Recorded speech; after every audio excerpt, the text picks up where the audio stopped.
So Yoongi, Suga, is in the middle of a controversy because he sampled Jim Jones in one of his songs, What Do You Think, in his second mixtape.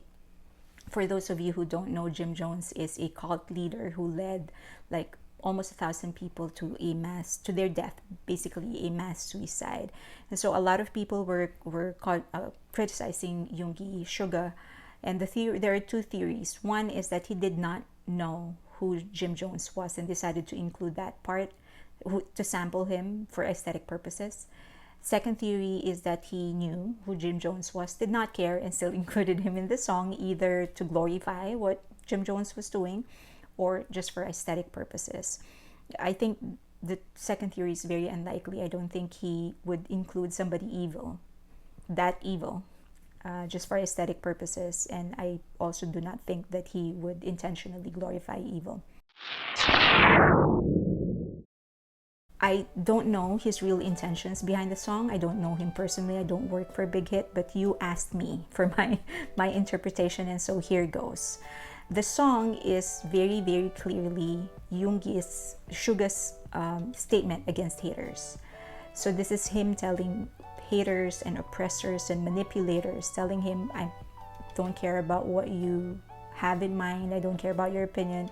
I don't care what you want. I'm going to do my own thing. I have my own dreams and I'm going to achieve it on my own. I will be myself and I will not be manipulated by you or affected by you. And even he said that that's what the song was about. It is written in a way as if he's talking to somebody.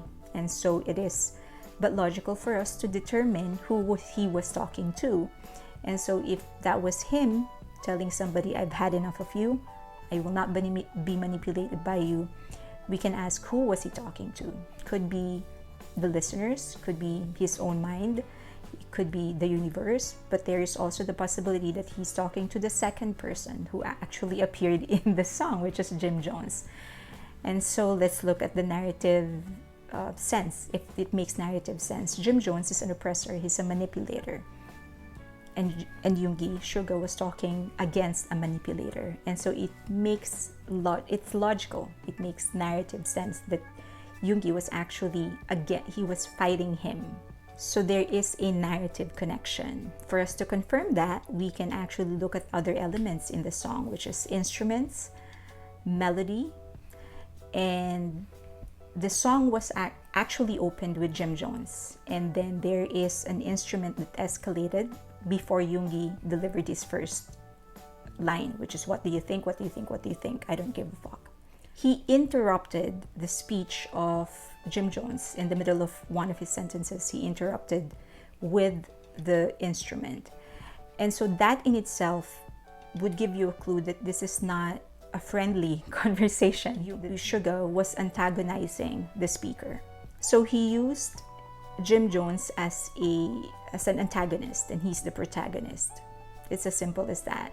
And so I don't know where this theory that he was glorifying, consciously or unconsciously, the evil of Jim Jones when he was fighting Jim Jones in the song, or at least what Jim Jones represents. Could he have used other elements or other personalities or sampled something else? Sure, he could have, but this is his art, and this is what he chose, what he felt was the best representation of the element that he was looking for. Now, this is also not the first time that an evil element was used to deliver a message in a piece of art.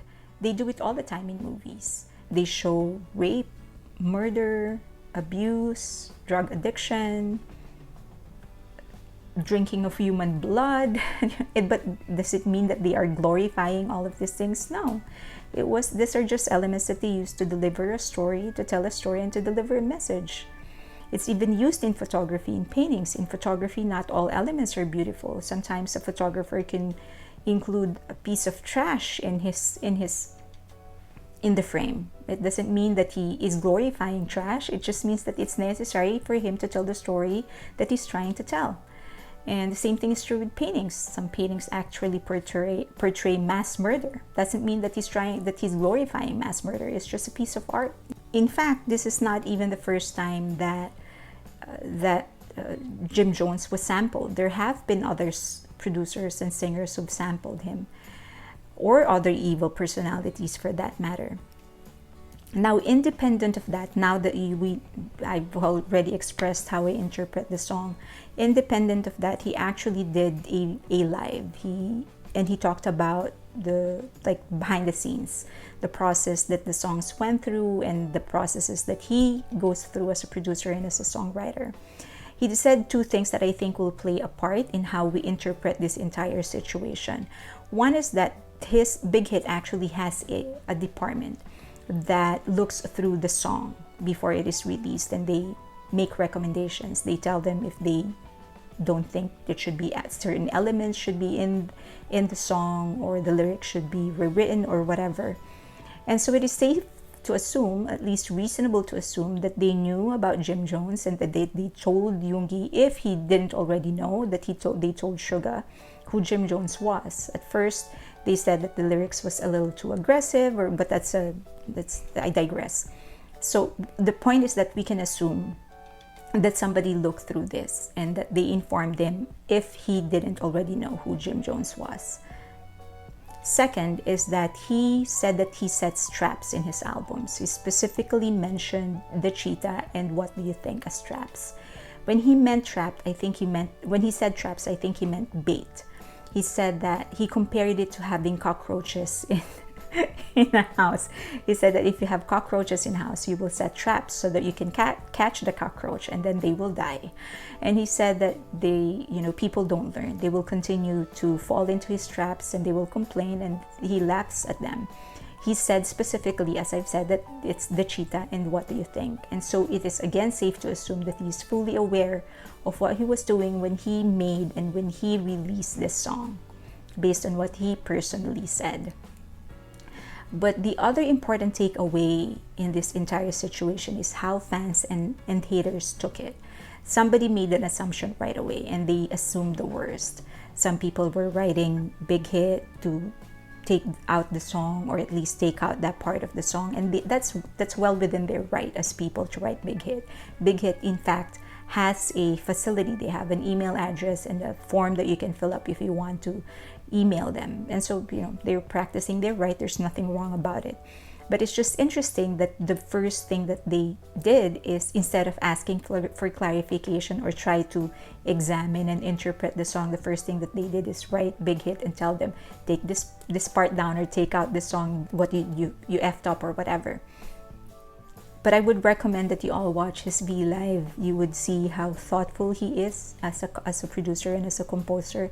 He's not one of those composers and singers and producers that would just put elements there just because it sounds good. To him, as a producer, every element in anything that he does has a meaning. But going back to the song, it's a beautiful song. It's perfect. I wouldn't change anything in that song. Not that my opinion matters in this, but as a fan, I like the song. I love the song. And he has proven once again that he's a great producer, great composer, and I can't wait for more. Fighting.